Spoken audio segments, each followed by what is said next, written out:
Hi, so it's been a long time since I did a video. However, things have changed in my life quite a bit, and so I'm trying to get more active, trying to get involved in more activities. I find it very, very lonely at 63. It's very lonely. Most of the people I know are dealing with health issues, and I've been there. I've been dealing. I dealt with health issues also. I had heart attack, stroke, cancers, right? And I decided to go holistic. And so I'm finding that my health is revamping. My body is actually um, coming back pretty strong, So I kind of say that I'm a lot. My mom was like that. My mom was very I don't know. When we were kids growing up, she was one tough chick. I'll tell you, she was one tough chick. She raised six kids on her own, and three brothers. Think about it, right? So she had her hands full. And we were back in the times in the '60s when things were very, very tight and very tough. And she was one tough cookie. So maybe it's in my genes. I don't know, but if it is, thanks, Mom. I needed it. However, I have been focused more on my health. I do kefir. I do cayenne water, and the cat wants to drink it, which he's not going to. So I drink 8 ounces of kefir. I've started this again. I didn't stop because it was very expensive, but I kind of saved my coin, and I've been getting the kefir again. So 6 to 8 ounces with cinnamon, because cinnamon feeds the probiotic. Cinnamon is a prebiotic, and so it will feed and kickstart the kefir. So, and I have a daughter tells me I pronounce it wrong all the time. So, like, I don't know, kefir, whatever. Anyhow, that's what I use. It's a probiotic. It's got a lot of, I think it's got Bacillus bifidus in it, which is a good probiotic to have. But it has to get into your gut. And in order for it to get into your gut, you got to make it past or into the lower intestine. It has to make it past all those elements as it's going in, right? So I mix it with the cinnamon to aid that process, right? So cinnamon is a prebiotic and the kefir is the probiotic. But all disease, I believe, starts in the stomach, and so you have to replenish your gut microbiome. Now, your gut microbiome will be depleted because of smoking, because of eating a lot of sugar foods. I mean, sugar feeds cancer, and don't fool yourself. It does. And it will find a way around, okay? So sugar is basically a toxin. Really, truthfully, a toxin. And I'm not going to get into a debate. A debate? Oh my God. Hold it. Anyway, I debate with the pharmaceutical companies. They do them, I'll do me, right? So I don't disagree with medications because I do believe that medications saved my ass. When I had the first heart attack, they gave me, I believe it's a blood thinner, and they gave it to me very quickly, and so they were able to save my butt. And so I didn't have a lot of disability. I did have to relearn how to walk. I had to relearn how to use my one particular hand, which I can't remember. I think it was my left hand. So, there was a lot of things I had to do rehab for, right?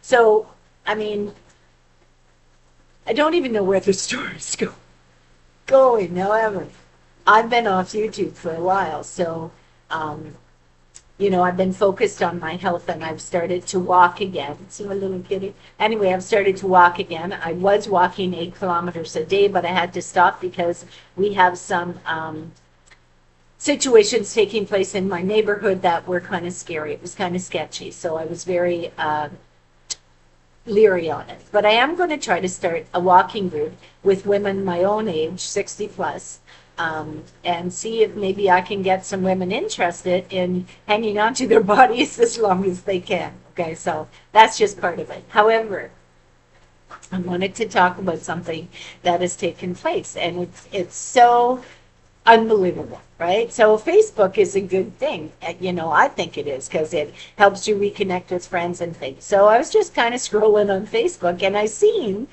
a name that I recognized from when I was a young girl growing up, about 13. So I'd say about 50 years ago. 50 years ago. Oh my goodness. So I recognized the name, but I didn't recognize the face. And I mean, there's lots of people in the world with the same name, right? In different areas. So I wanted to make sure because something about this individual's eyes reminded me of someone I knew with the same name from when I was a kid. And so I thought, why not? I sent a message. And I basically said, hi, it's so and so. And I said, I'm wondering if you remember me and it's good to see you and I hope everything went well in your life. And that was it. Like, I'm not a stalker. I'm not. Anyhow, we reconnected and it was someone that I knew. And actually, it was someone that when I was a young person, I had a crush on. Yeah, I had a crush on them. They had, back in the day, we called them bedroom eyes, right? They had this kind of like half closed, kind of sleepy eye look. And I remember thinking that that was very attractive. And so, yeah, I had a crush on them when I was a kid. But now it's a different story. I've been married, I've been divorced, I've been that gamut, and this individual has too. So it was just nice to reconnect with a friend. Okay, there's no stalking here. There's no like big dreams of like fairy tale meeting or anything. It's just nice to reconnect with someone that knew me from a different lifetime ago. And so we connected and we spoke. We spoke for about 6 hours. Like, where the hell do you find that much to talk about in 6 hours? But of course, it's like, I think I did most of the talking, to be honest with you. I think I really needed to let loose on somebody, and that poor individual was the one that picked up the phone. Usually it's my kids and they say, oh, mom, like I'm busy. I really got to get involved in stuff, right? So, yeah, so we spoke for a long time. However, I think I might have overwhelmed them a little bit because I'm very heavy into holistics and thus the channel becoming. Um, so I do anything that I learn. I like to tell my kids, and I think I overwhelm them sometimes because I get very excited about what I've learned through my research and through my health, because my health has changed. It has changed. Now I'm still dealing with some issues, so I'm working on them, but I'm finding I'm getting good results from the things that I am doing. Now I have lost about 75 pounds. I do not have I do not have any stretch marks on my belly. I don't. Like, and I'm not even bullshit. Like, I'm not even lying. Look back, I think there's a video where I posted a picture of my stomach. Now I can show you now, it's not a big deal, right? But I don't have any stretch mark or any hanging skin, and that's the truth. However, I do use castor oil and I rub it on my stomach and I rub it in circular motions and, following the kind of like the shape of your body, right? And it's working. It tightens the skin. I also have a problem with my teeth, and I believe it's from an amalgamate filling that I had. And so I've been gargling with castor oil, and I just started with the coconut oil that I found that I had in the fridge that I forgot about. So I've been gargling with that lately. And do not spill it down the sink because you will have problems. Do not spill it down the sink. Spit it in the garbage. Okay? Just warning. Just warning.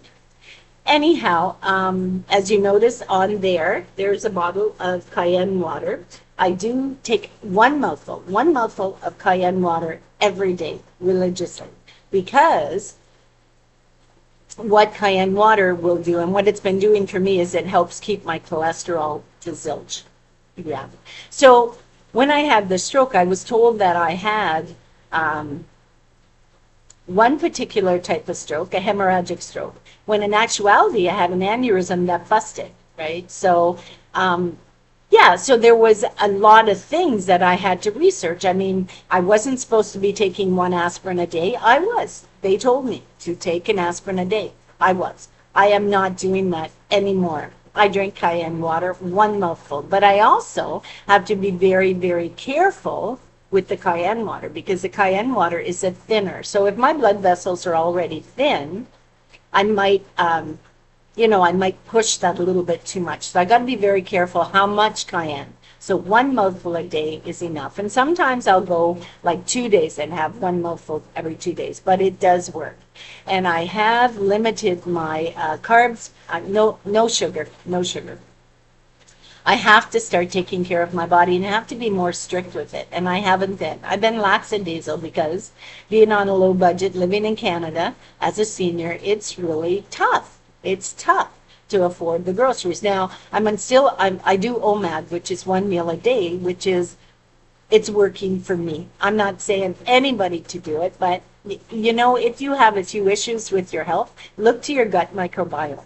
And I'm telling you, we eat a lot of stuff that we don't need to be eating. We don't need to be eating all day long, right? We don't. You can survive, right? You can survive. Anyhow, I eat one meal a day. I eat from 2 o'clock, from 2 till 6. That's my window. And I can eat anything I want. I don't eat bread. If I do, I eat sourdough bread, or I make my own gluten-free crackers. And I have a video back there where I think I posted the recipe for it. So if you're interested, go back and look at it. However, as I said, I lost 75 pounds by drinking the kefir, doing the one meal a day. I mean, it's not like I'm starving. I wake up in the morning, I have my kefir with my cinnamon. That's like having a smoothie. It's the same thing, right? And then I wait till 2 o'clock, and at 2 o'clock, I will have my meal. And then before I go to bed, if I'm trying to lose weight, I will have a kefir before I go to bed. But for the past little while, it's been really expensive. It's like $7 for a bottle of kefir. Like that's crazy. And I get two. I think it's 16 ounces because I get two of these big bottles out of it. And the bottles are, those Starbucks bottles. That's what they're from, right? So yeah, I better take a drink.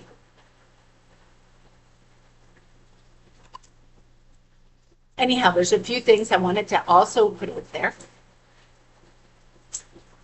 The fact that I met someone from 50 years ago on Facebook, that was one thing. And I want to put this out there. I wanted to say to you, and you know who you are, it was wonderful talking with you. It was wonderful chatting with you and rehashing old memories that I have left. Anyhow, so there was that. And then there's a couple of things. If you suspect that you're having a stroke, I was watching videos, and there is something that you can do, and I want to teach it to you now, that if you think you're having a stroke, attempt to do this, okay? So take your two fingers and kind of cross them. See, cross them. Then take your middle finger and your thumb finger and put them together, okay? And then wiggle your little finger. If you can do that, like if you think you're having a stroke, and if you can do this, okay, you're not having a stroke. Okay? Try it with the other hand. Cross your two fingers, your middle finger and your thumb, kind of flip them together and wiggle the small finger. Now, for me, this is an achievement because when I had the stroke, I couldn't pick anything up. I had no feeling, no ability to pick anything tiny up. Like I couldn't even pick like this. I couldn't pick that up, right? I had no sensation in my hands. I also had a problem with my big toe. I had a lot of remnants from the stroke where my big toe was very, it was tingling all the time. It was just, I don't have it anymore. I don't have it anymore. And I do yoga. I do meditative exercises, things like that. I listen to calming music. I listen to binaural beats. I think it's called binaural beats. Anyhow, I do. I listen to that. I keep things very calm. So I wanted to show you that particular exercise. I think it's Ayurvedic, that you can actually test if you think you're having a stroke or you're feeling kind of different. Try that. And that'll tell you. Then get on that phone, call 911, get the hell out of there, right? Because when I had the stroke, the way that they saved me is I went there fast enough. I knew the symptoms. I actually went downstairs, caught the elevator downstairs, and waited downstairs in the lobby with a wonderful young couple that were the superintendents of my building, and they called an ambulance, and I was able to get there in time. Yeah, because I think it was 2 minutes after I got in the door at the Emerge, I had a stroke. Yeah. Yeah, and they were able to give me the blood thinning medicine to make sure that I didn't have a lot of repercussions from the stroke, right? But I will tell you this, stress is a big factor with stroke, with cancer, with all sorts of things. Stress is a big thing. So, you know, the best thing to do is learn how to balance your life. Let go of past anger and anxieties. Okay, let go of it. Okay, it's in the past. It's in the past. Move on into the future and don't revert back to the past. Just keep carrying on. This is the one body that we get. We don't get another body. We're not going to destroy that. Well, nowadays you never know, right? Because nowadays they can basically recreate all sorts of stuff. I mean, in a petri dish, they're making hamburger. I don't want to eat that hamburger. I want real beef, right? So that's an issue, right? Anyhow, so there was that, the exercise, and the fact that, this is a lifelong journey for me. I am trying to pull back from so many issues that I've dealt with. And stress was a big factor in my life. I don't want to be stressed out anymore, okay? I don't want to worry about the neighbor, their dog, the milkman, the mailman. I just want a nice, calm life. Really, seriously, that's all I want. I don't want to be rich. I don't want to get a million views on YouTube. Like, seriously, I don't need it. I don't need it. I'm perfectly content just being alive. I'm lucky to be alive. So I will tell you this. It's tough. It's tough. It's tough to wake up in the morning and say, okay, today's the day. Today I'm going to get up. I'm going to drink my kefir. I'm going to go for my 8-kilometer walk. I'm going to smile. I'm going to laugh. I'm going to sing. I'm going to listen to music. I'm going to dance in my living room. I'm going to it's tough. It's tough. There are days when I feel like just laying in bed and I think, damn, no, no, I'm not wasting any time in that room. I sleep perfect. I sleep 8 solid hours. As soon as my head hits the pillow, it's a matter of minutes and I'm out.